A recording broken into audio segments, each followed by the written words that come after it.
اس بچے کو آگ میں پھینک سکتی ہے؟ صحابہ کرام نے کہا اللہ کے رسول صلی اللہ علیہ وسلم جب تک طاقت ہوگی یہ عورت اپنے بچے کو آگ میں نہیں پھینک سکتی۔ تب اللہ کے رسول صلی اللہ علیہ وسلم نے کہا اللہ رب العالمین اس عورت سے زیادہ، یہ عورت جو اپنے بچے پر رحم کر رہی ہے، مہربان ہو سکتی ہے، اس سے کہیں زیادہ اللہ تعالیٰ اپنے بندوں پر رحم کرنے والا ہے۔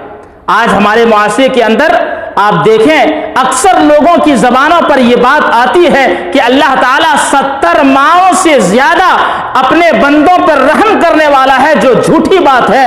نہ تو اللہ کے رسول صلی اللہ علیہ وسلم کے فرامین میں آپ کو اس طرح کی بات ملے گی، نہ صحابہ کے اثر سے یہ بات آپ کو ملے گی، یہ بس بنا کر کے لوگوں نے وائرل کر دیا ہے، اور سوشل میڈیا پر یہ بات بہت گھوم رہی ہے، یہ بات بہت گھوم رہی ہے۔ یاد رکھیے جو آدمی یہ کہتا ہے کہ اللہ تعالیٰ 70 ماؤں سے زیادہ اپنے بندوں پر رحم کرنے والا ہے، تو یہ ایک جھوٹی بات ہے جس کا کوئی ثبوت نہیں ہے۔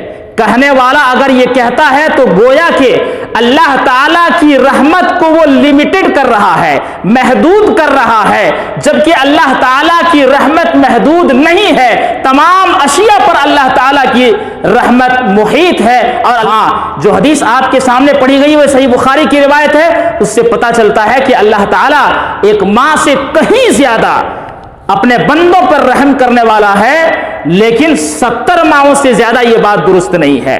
اللہ تعالیٰ کی رحمت کیا ہے؟ آئیے ایک حدیث آپ کے سامنے پڑھ کر کے بتاؤں کہ اللہ کے رسول صلی اللہ علیہ وسلم کے فرامین سے پتہ چلتا ہے کہ اللہ رب العالمین نے اپنی رحمت کے 100 حصے لگائے اور 99 حصہ اپنے پاس رکھا، ایک حصہ زمین کی طرف اللہ رب العالمین نے نازل کیا۔ حدیث دیکھیے، ان ابا ہریرہ قال سمعت رسول اللہ صلی اللہ علیہ وسلم یقول جعل اللہ الرحمت 100 جزء فامسک عنده 99 جزءا وانزل في الارض جزءا واحدا فمن ذلك الجزء يتراحم الخلق حتى ترفع الفرس حافرها عن ولدها خشية ان تصيبه۔ رواه البخاری فی کتاب الادب، یہ صحیح بخاری کتاب الادب کی حدیث ہے۔ ابو ہریرہ رضی اللہ تعالی عنہ کہتے ہیں اللہ کے رسول صلی اللہ علیہ وسلم کو میں نے یہ فرماتے ہوئے سنا کہ اللہ کے رسول صلی اللہ علیہ وسلم کہہ رہے تھے جعل اللہ الرحمت 100 جزء، اللہ تعالیٰ نے اپنی رحمت کے 100 حصے لگائے، فامسک عنده 99 جزءا، اپنے پاس اپنی رحمت کے 99 حصہ رکھ لیا، وانزل فی الارض جزءا واحدا، اور زمین میں ایک حصہ نازل کیا، فمن ذلک الجزء یتراحم الخلق، اسی ایک حصے کا کمال ہے کہ مخلوق ایک دوسرے پر رحم کرتی ہے، حتی ترفع الفرس حافرها عن ولدها خشیت ان تصیبہ، یہاں تک کہ گھوڑی اپنے سموں کو سمیٹ لیتی ہے، اپنے سموں کو اپنے بچوں کو لگنے نہیں دیتی ہے، اس ڈر سے، اس خوف سے کہ کہیں اس کو تکلیف نہ پہنچ جائے۔ میرے اسلامی بھائیوں، ایک شخص کے اوپر ظلم ہو رہا ہو ہم نہیں دیکھ سکتے، ایک شخص کا خون ہو رہا ہو ہم نہیں دیکھ سکتے، ایک شخص دوسرے شخص کو مار رہا ہو ہم نہیں دیکھ سکتے، یہ کیا ہے؟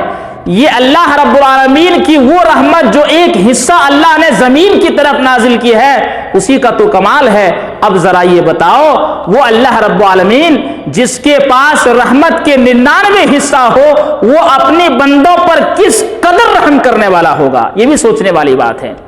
ناظرین محترم، اب آئیے میں آپ کے سامنے وہ حدیث پڑھ کر کے آپ کو بتاؤں جس حدیث کے اندر اللہ کے رسول صلی اللہ علیہ وسلم نے یہ بات بیان فرمائی ہے کہ انسان کو جنت میں اللہ کی رحمت ہی لے جا سکتی ہے، ہر شخص اللہ کی رحمت سے ہی جنت میں جائے گا۔ اللہ کے رسول صلی اللہ علیہ وسلم کا بڑا ہی پیارا فرمان یہاں پر ہم آپ کے سامنے پیش کرنے والے ہیں۔ عن ابی ہریرہ رضی اللہ تعالی عنہ قال قال رسول اللہ صلی اللہ علیہ وسلم لن ينجي احدا منكم عمله قالوا ولا انت يا رسول اللہ قال ولا انا الا ان يتغمدني الله برحمة رواہ البخاری فی کتاب الرقاق. یہ صحیح بخاری کتاب الرقاق کی حدیث ہے.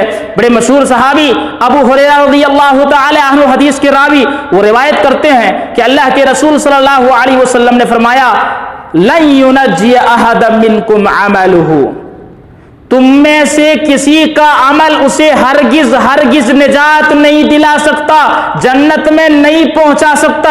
قالوا ولا انت یا رسول اللہ، صحابہ کرام نے پوچھا اللہ کے رسول صلی اللہ علیہ وسلم آپ کے اعمال بھی آپ کو نجات نہیں دلا سکتے؟ اللہ کے رسول صلی اللہ علیہ وسلم نے فرمایا ولا انا، میرے اعمال بھی مجھے نجات نہیں دلا سکتے، الا ان یتغمدنی اللہ برحمت، سوائے اس کے کہ اللہ کی رحمت مجھے مل جائے، اللہ کی رحمت مجھے ڈھانپ لے، تب جا کر کے بات بنے گی. حدیث سے پتا چلا کہ انسان کا عمل اسے نجات نہیں دلا سکتا، جنت میں نہیں پہنچا سکتا.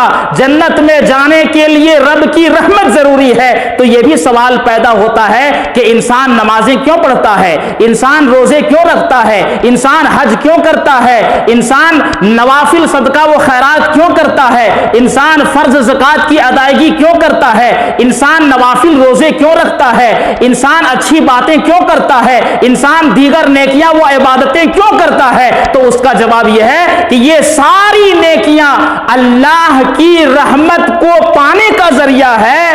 اسی لیے ہم سب یہ نیکیاں کرتے ہیں تاکہ اللہ رب العالمین کی رحمت مل جائے. تو ان تمام دلائل سے یہ بات ثابت ہو چکی ہے کہ اللہ رب العالمین کی رحمت تمام اشیاء پر محیط ہے اور جنت رب کی رحمت سے ملے گی. اللہ رب العالمین سے دعا ہے کہ رب قدیر ہم سب کو کتاب اللہ اور سنت رسول پر عمل کرنے کی توفیق عطا فرما. آمین. وآخر دعوانا الحمد للہ رب العالمین.